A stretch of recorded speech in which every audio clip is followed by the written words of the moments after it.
ባደረጉት ተጋድሎ ከባባድ ምሽጎችን በመስበርና በርካታ የጠላት ወታደሮችን በመደምሰስ ቁልፍ ወታደራዊ ስትራቴጂክ ጠቀሜታ ያላት ወግዲ ከተማን ሙሉ በሙሉ ተቆጣጥረዋል። በተጋድሎ በርካታ የጠላት ኃይል የተደመሰሰ ሲሆን ውጊያው አድማሱን አስፍቶ በዚህ ሰዓትም በፋኖ የበላይነት እየተመራ ተጠናክሮ ቀጥሏል። መረጃውን በዝርዝር ታደምጡታላችሁ። በሌላኛው መረጃችን በዚያው በምዕራብ ወሎ ግንባር አቃስታ አካባቢ በተደረገ ተጋድሎ ከ10 በላይ የአገዛዙ ወታደሮች ሙትና ቁስለኛ መደረጋቸው ታውቋል። በተጋድሎ የጠላት ወሳኝና ስልታዊ ይዞታዎች በፋኖ ቁጥጥር ስር የገቡ ሲሆን የአገዛዙ ኃይል ከባድ የሆነ ቁሳዊና ሰብአዊ እንዲሁም ፖለቲካዊ ሽንፈትን መከናነቡ ታውቋል። መረጃውን ታደምጡታላችሁ።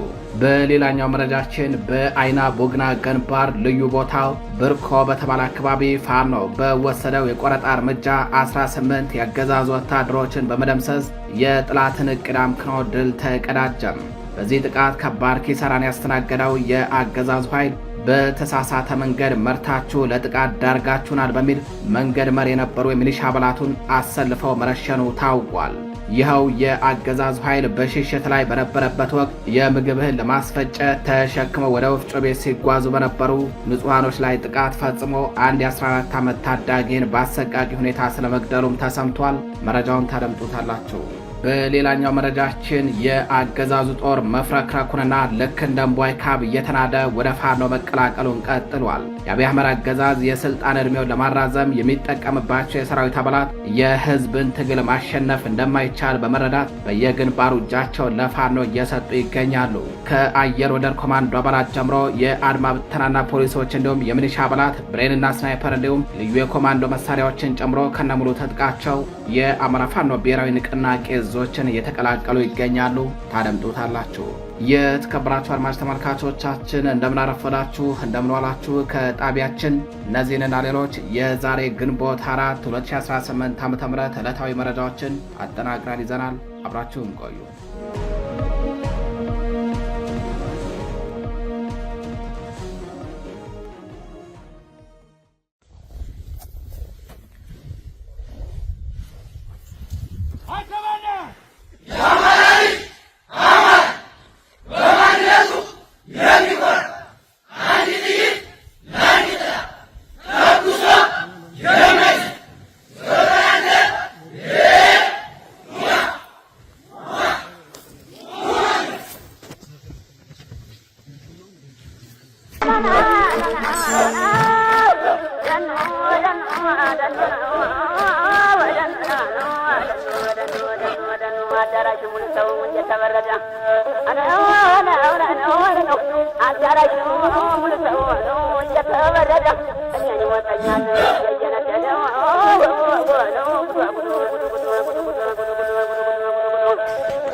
ቴዎድሮስ እዝ 201ኛ ኮር 64ኛ ክፍለ ጦር ኮማንዶ ተመራቂዎች ታጣቂዎች ሸው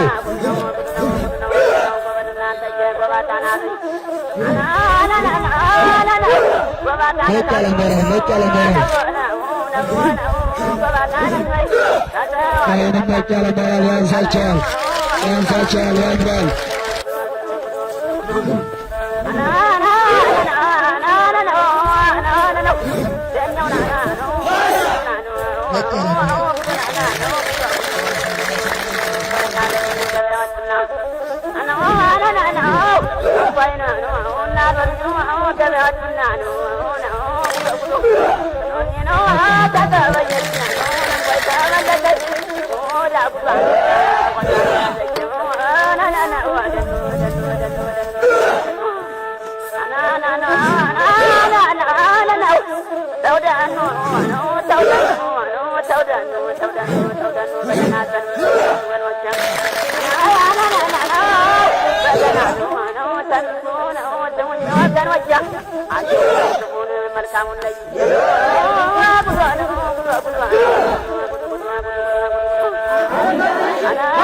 Ana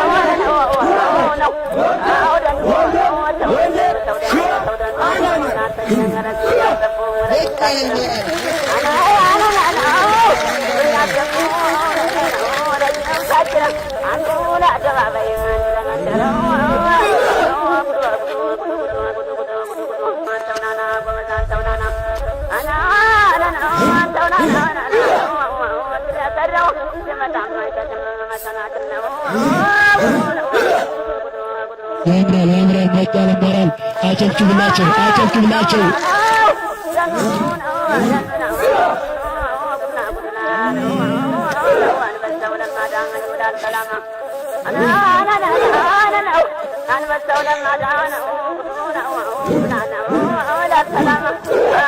ያምራል ሞቅ ያለ ሞራል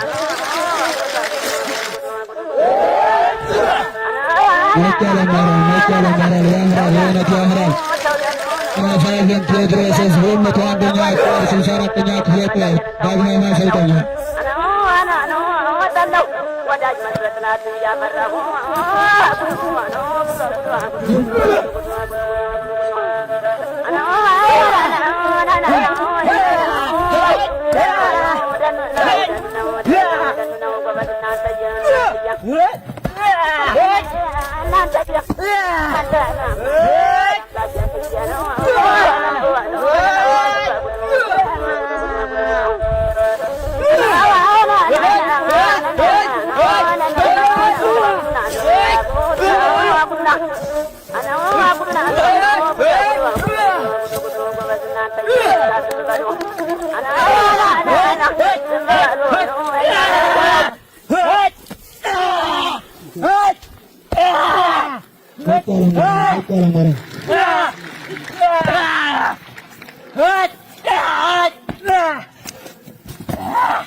ታርጋቸው ለቴዎድሮስ 201ኛ ኮር 64ኛ ክፍለ ጦር ላይ ቴዎድሮስ በአሰልጣኛ ማዕከል አቀረበ።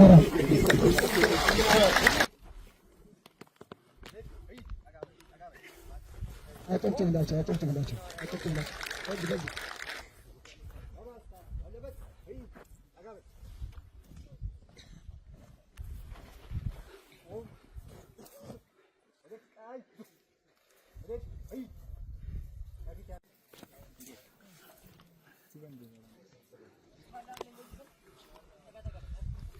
አምላክ ይድረስለት።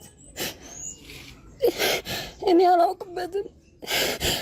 መጎዳቷን አንፈልግም። እኛ የወንድማችን ሚስት ናት። ልጆቿን እንድታሳድግልና ትዳር አቅማችን መፈቀድ እንረዳለን። ኢትዮጵያ ሰው አሳክሞኝ ድኜ ልጆቼ እንዳሳድግ እፈልጋለሁ። ልጆቼ የትም እንዳይወድቁ እፈልጋለሁ። ልቤ ነው በቃ ልቤ እየደከመ ነው። አሁን እያደከመኝ ነው። በቃ የመጨረሻ ደረጃ ደርሶ ነው መሰለኝ እየደከመኝ ነው። መስራትም አልችልም። ልጆቼ ብቻቸው ናቸው። 3 ልጆች ያሉኝ። ምንም የሚደርስልኝ ሰው የለም። ፈጣሪ ይድረስልኝ። ሰው የኢትዮጵያ ሕዝብ ይድረስልኝ ነው የምለው። ልጆቼ ጎዳና ነው የሚወጡት። ነገ ጠዋት እኔ ከሞትኩ ማንም ያነሳቸው ሰው የለም። ምንም ስለሌላት የቆቦ የራያ ህዝብ ምን አለ ቢረዳት። እንዲህ አይነቱን ሰው ነው መርዳት ያለበት። ለእንደዚህ አይነት ሰው መድረስ አለበት። የራያ ህዝብ የዋህ ነው። አሁንም ይርዳት፣ ይድረስላት። በውጭም ሆነ በሀገር ውስጥ እንዲረዳት ነው የምፈልገው። በጣም ነው የምታሳዝነኝ። ኢትዮጵያ ህዝብ እናቴን እንድታሳክምልኝ ነው የምፈልገው። እናቴን እንድታሳክምልኝ ነው የምፈልገው። እዚህ ሌላ ምንም ነገር የለኝም። ባካችሁ 10ም 5ም አሁን ሰው መርዳት ሲባል ብዙ ብር መጠየቅ ይመስለዋል።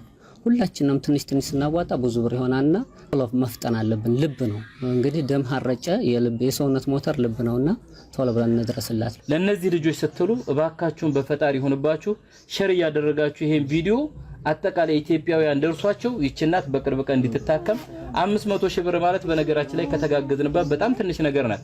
ፈጣሪ ይድረስልኝ።